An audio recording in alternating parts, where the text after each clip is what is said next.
Hi, my name is Dave Conroy from International Beverage. I've been in the Scotch promotion business for almost 20 years. I think I have a pretty good handle on what you'd be looking for as far as single malt scotches.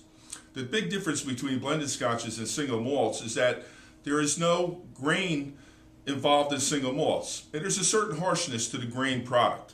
So when it comes through into the final product, you'll find that a single malt scotch has a certain sweetness to it and a certain character that you don't get from blended scotches.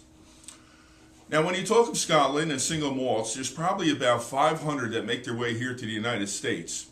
In the 90s, only 100. But today, it's a big part of the Scotch game. What I would recommend is that you think of scotches and single malts in particular as having profiles. It has a certain sweetness to it and also has a certain peatiness. Now, peat is an element that they use to dry the barley. Once the barley is matured, they stop it by either smoking it directly or indirectly. So when you talk about a peaty scotch, usually it has had more time in contact with the peat smoke. Could be up to 18 hours and would create a very peaty. Peatness is known mostly in the Isles or in the lowlands of Scotland. If you like a sweeter character, then you'd want to go to the Highlands or even the Speyside or somewhere in the north, because peat is not that prevalent there. Now, peat is basically 200-year-old dirt, and what they do is they cut it into logs and dry it. And what usually the distillery workers in their off time or in their slow months, their job is to create the peat and set it aside so it can dry. Now, when we talk about single malts, we're going to give it a profile of sweetness, and we're giving it a profile of peatiness. Now, I have three examples here. Deanston is on the River Teith. It is a highland, but at the lower end of highland. This is not designed to have any peat whatsoever. It's basically a sweet scotch on a scale of 1 to 10. It might be an 8 in sweetness and maybe a 1 or 2 in peatiness.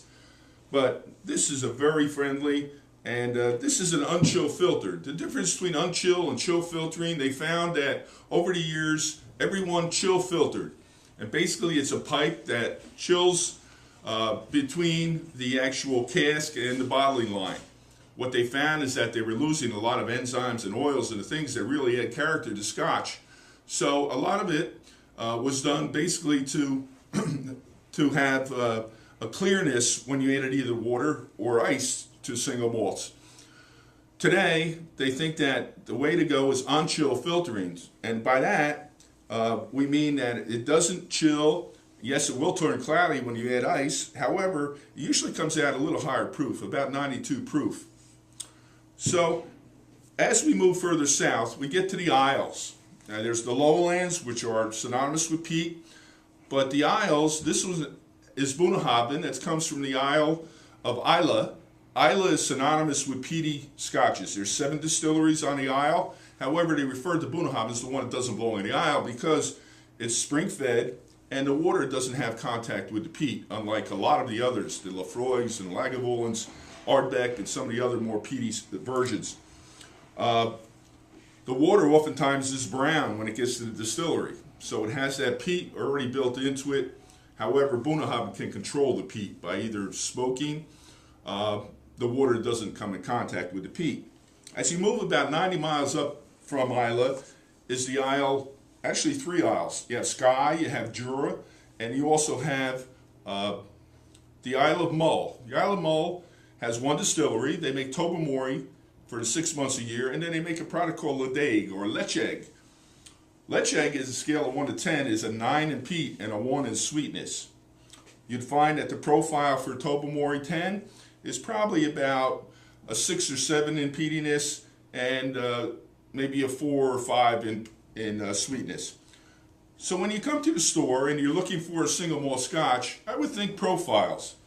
And when you see in a label, whether it's from the Highlands, you would find to be more sweetness. And as the lowlands or to the Isles, you'd find that element of peatiness. The water is the key to single malt scotches. Now, what I would like you to do is get out of the blended frame of mind and get into the single malts. There's a certain amount of sweetness that carries through to the finished product, and I'm sure that you'll enjoy the road through Scotland. Cheers!